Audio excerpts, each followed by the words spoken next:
ত্রয়োদশ জাতীয় সংসদ নির্বাচনের আর মাত্র 11 দিন বাকি।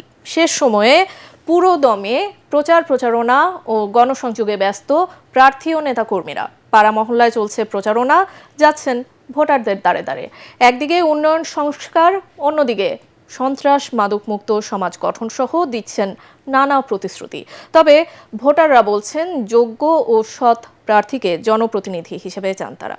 মিজান শাহজাহানের রিপোর্ট। আসন্ন জাতীয় সংসদ নির্বাচন উপলক্ষে প্রচারণায় সরব রাজধানী সহ সারা দেশ। ঢাকা ৮ আসনে ব্যস্ত সময় পার করছেন বিএনপির প্রার্থী দলটির স্থায়ী কমিটির সদস্য মির্জা আব্বাস। বিপুল ভোটে জয়ের ব্যাপারে আশাবাদী তিনি। এবার নির্বাচনটা হলো একটা কি বলবো, এটা বলা খুব ডিফিকাল্ট।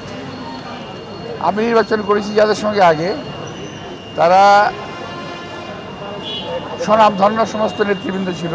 এই আসনে 11 দলীয় জোটের প্রার্থী এনসিপির মুখ্য সমন্বয়ক নাসিরউদ্দিন পাটোয়ারিও দিনভর প্রচারণা চালিয়েছেন।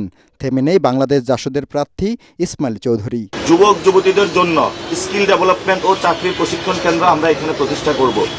খেলাধুলা, সংস্কৃতি ও পাঠাগার পুনর্জীবন করব। আমরা এখানে বড় একটি সমস্যা রয়েছে, মাদকের সমস্যা। ঢাকা 8-এ আমরা মাদক বিরোধী সামাজিক আন্দোলন করব।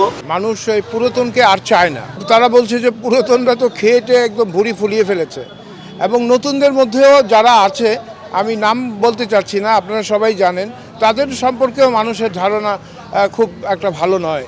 ঢাকা 17 আসনে বিএনপির প্রার্থী তারেক রহমানের পক্ষে সমাবেশ করেছেন নেতাকর্মীরা। এলাকার উন্নয়নে নানা প্রতিশ্রুতি দিয়ে ভোটারদের দ্বারে দ্বারে যাচ্ছেন ঢাকা 9 আসনে বিএনপির প্রার্থী হাবিবুর রশিদ হাবিব। মানুষই স্বতঃস্ফূর্তভাবে আসছে আমাকে আগামী দিনে তাদেরকে নিয়ে কাজ করতে পারি, সেই জন্য যেদিকে যাই সবাই অক্লান্ত ভালোবাসা পাচ্ছি। ঠাকুরগাঁও 1 আসনের সদর উপজেলার মোহাম্মদপুর ইউনিয়নের কাজীপাড়া এলাকায় পথসভা করেছেন বিএনপির মহাসচিব মির্জা ফখরুল ইসলাম আলমগীর। এ সময় তিনি হুঁশিয়ার করে বলেন, নির্বাচন বানচালের চেষ্টা করা হলে তা ব্যর্থ করে দেওয়া হবে। কিন্তু আমি মনে করি না এইবারকার নির্বাচনকেও বন্ধ করতে পারবে। দেশের মানুষ জাগে গেছে যে ভোট আমরা দিব না, এইবার ভোট দিব না। ঝালকাঠি 1 আসনের আমো ইউনিয়নের নির্বাচনী জনসভায় অংশ নেন জামাত ইসলামীর প্রার্থী ডক্টর ফয়জুল হক। এ সময় তিনি বলেন, দাঁড়িপাল্লার প্রার্থী সন্ত্রাস চাঁদাবাজদের সঙ্গে নেই, মানুষের কল্যাণে কাজ করবে। এদিকে প্রতীক বরাদ্দের পর থেকে দিনরাত ভোটারদের দ্বারে দ্বারে ছুটে চলেছেন হবিগঞ্জ 2 আসনের প্রার্থীরা, করছেন সভা সমাবেশ ও পথসভা।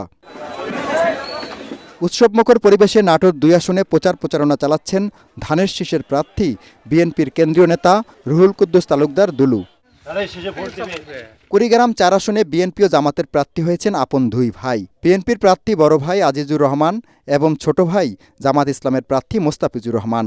এছাড়াও প্রার্থী ও কর্মী সমর্থকদের প্রচারণায় মুখর সারা দেশ।